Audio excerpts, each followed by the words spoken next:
Salut à tous. Alors aujourd'hui pour cette nouvelle vidéo, on va sortir la rigoleuse.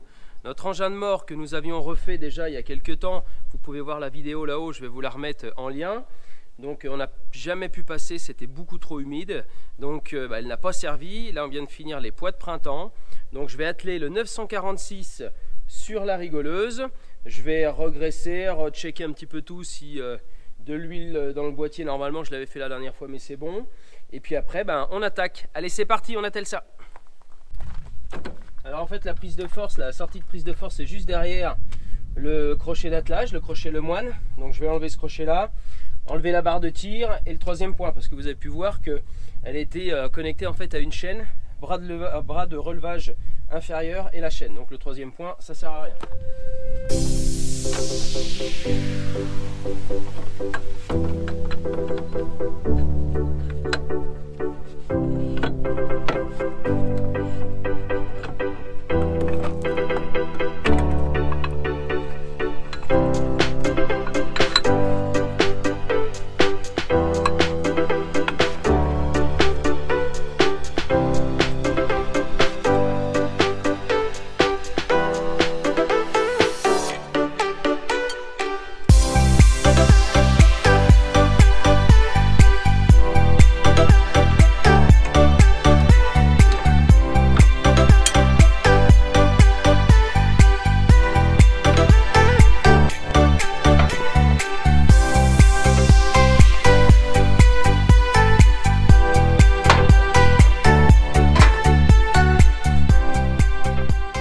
Ça, ce qu'on appelle un tube citron. Normal, ça ressemble à un citron.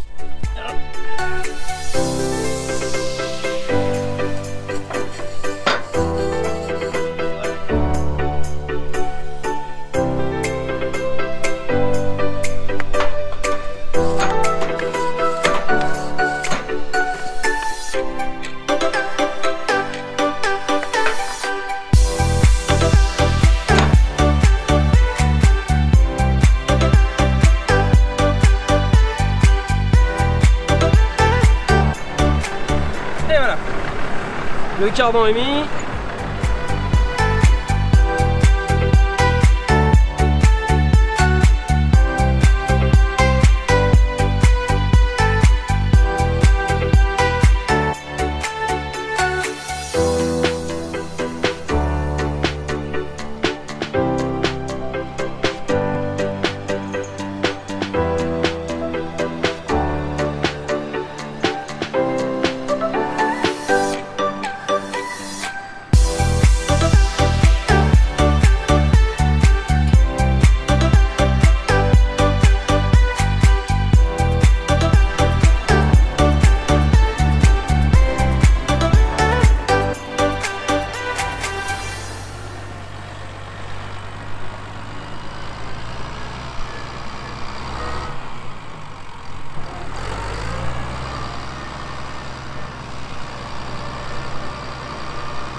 Bon, on va voir si ça marche.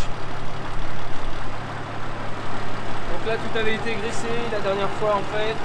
Niveau d'huile c'est ok. Ça en règle générale je l'enlève le petit casque parce que sinon ça fait une butte de terre. Je préfère qu'elle se jette un peu plus loin. Bon là on va la faire tourner, on va voir si ça fonctionne.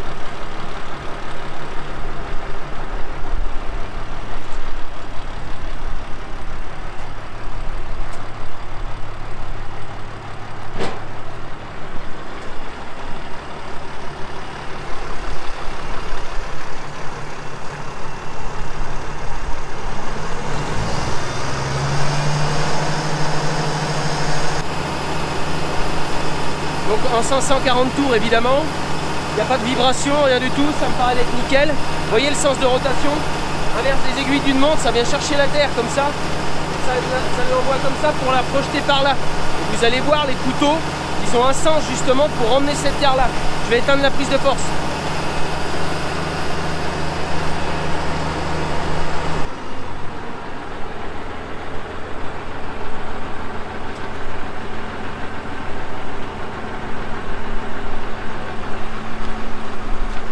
Donc vous voyez,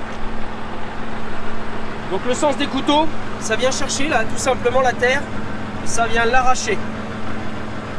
Donc là, pour ce qui sont pour les couteaux d'intérieur et ceux d'extérieur aussi, vous voyez, ils ont ce sens là. En gros, si je les avais montés à l'envers la dernière fois, ben on aurait été mal barré.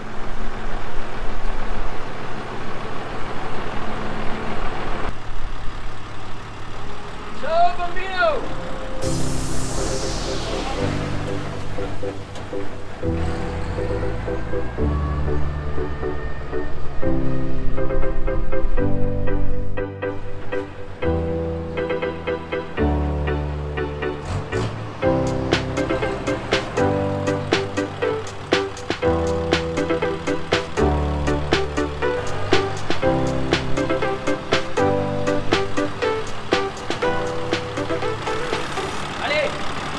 On va se faire un petit plaisir.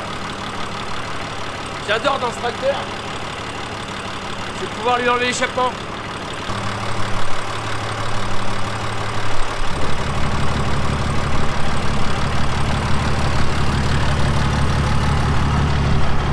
Ça fait un son de dragster.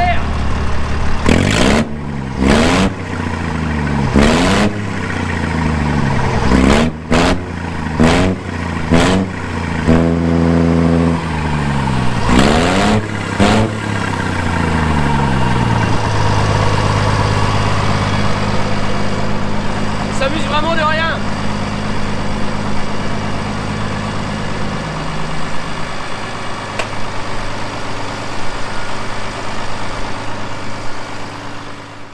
Donc nous voici dans le champ. J'ai attendu une journée parce que en fait on avait encore pas mal d'humidité, on avait des petites mottes qui n'étaient pas sèches.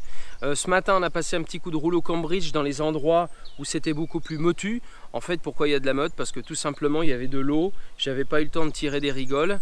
Et en fait on a sorti du lard quand on a labouré, donc même après 2 coups de rotative, eh bien on a toujours des petites boules, vous voyez, ce genre de petites mottes là qui est pas facile à briser. Donc en fait, eh bien là je vais passer la rigoleuse. Donc on a l'habitude de la passer là, d'ailleurs on a la tranchée qui va au fossé, là on peut la voir. Donc je vais la reprendre ici tout simplement et faire ma tranchée comme ça jusqu'à allez, 20 mètres, 20-25 mètres où l'eau stagne habituellement. Et comme ça, le jour où il y aura de la pluie, vraiment des fortes pluies, au lieu de stagner dans le champ, eh bien, elle va aller directement au fossé. Donc j'allume la rigoleuse, c'est parti.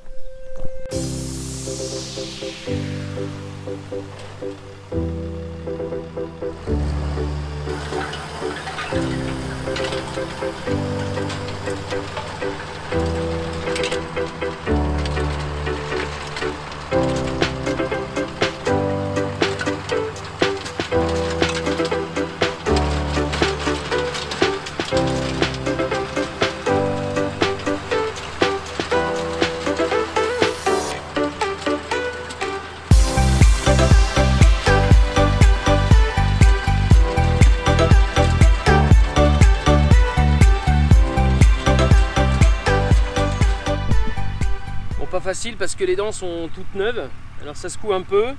Là on peut regarder, c'est vraiment de la pâte à modeler quoi. C'est vrai que en fait en surface ça fait très sec, mais alors je peux vous dire que en profondeur, et encore là on n'est pas très profond, on est à 10-15 cm, vous voyez, c'est vraiment c'est de la pâte à modeler quoi. On dirait mon fils qui joue au plaido quoi. Donc prochain coup d'eau, là vous avez compris, l'eau va arriver là directement dans le fossé, c'est le but de la rigoleuse.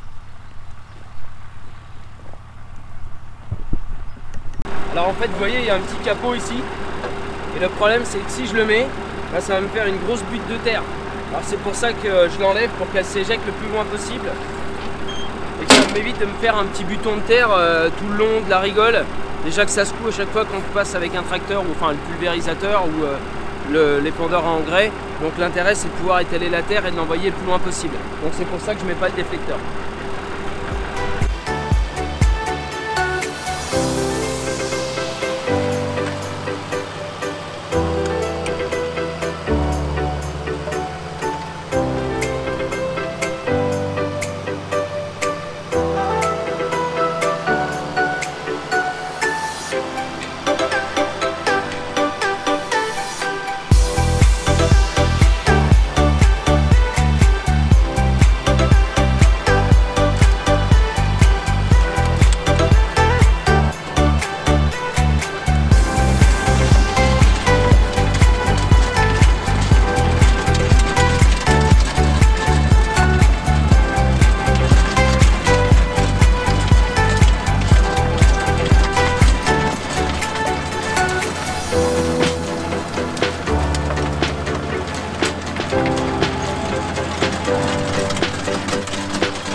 Alors là pour vous montrer, donc j'ai tiré la rigole du fossé là jusque là on a un petit bas-fond, ce qui va permettre à l'eau de pouvoir aller là-bas. Donc je sais pas si vous pouvez voir comment ça se passe exactement. Vous voyez, je l'ai prise de là, hop, et je l'ai emmenée jusqu'au fossé. Voilà, comme ça l'eau, vous voyez, elle pourra aller jusqu'au fossé. Je sais pas si vous avez vu la rigoleuse à un moment, elle saute, ça veut dire que le sol est bétonné dessous. Donc comme elle est très légère, eh bien en fait je suis quasiment obligé de passer une deuxième fois. C'est là où il faut faire attention pour éviter de faire d'autres trous et d'avoir de l'eau qui s'accumule dans la gorge que j'ai pu faire et qu'elle n'aille pas au fossé. Donc là je vais pas y retoucher, ça a l'air d'être plutôt pas mal. On va aller dans le fond du champ maintenant. Allez, on y va.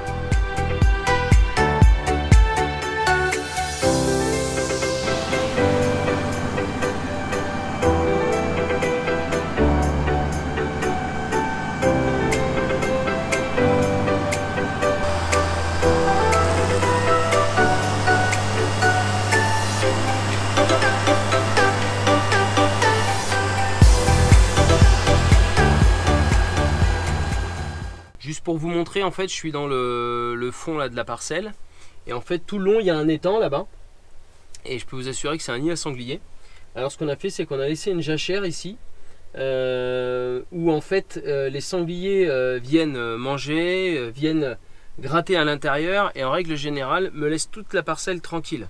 Donc lorsqu'on a vraiment des problématiques de sangliers, le plus simple, enfin ce que j'ai pu trouver de plus simple, c'est de cultiver une jachère tout autour du milieu où se trouvent les sangliers, et ça fonctionne plutôt pas mal depuis quelques années.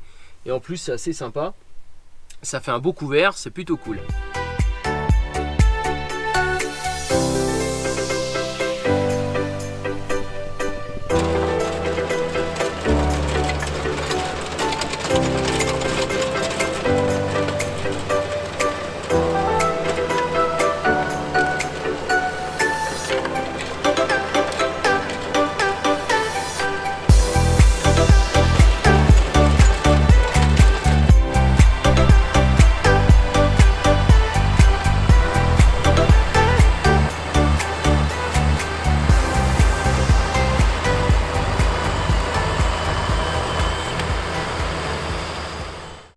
Je peux vous dire que les pièces qui ont été changées, ça n'a rien à voir avec ce que c'était auparavant.